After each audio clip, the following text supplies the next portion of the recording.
প্রকৃতির বুকে যেমন ঝড় বৃষ্টি লেগেই থাকে, ঠিক তেমনিভাবে আমাদের জীবনেও ঝড় বৃষ্টি আসে।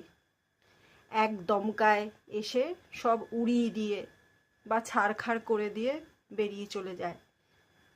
প্রকৃতির মতনই আমরাও চেষ্টা করি আবার নতুন করে তৈরি হবার।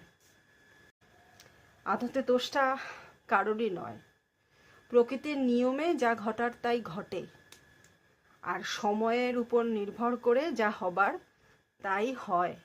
তাহলে আপনি একটু লক্ষ্য রাখবেন আর খেয়াল করবেন সে আসার জন্যে আপনার জীবনে কোনো পরিবর্তন এলো কিনা, আপনার সময়ে কোনো পরিবর্তন এলো কিনা, আপনার মনে কোনো পরিবর্তন এলো কিনা।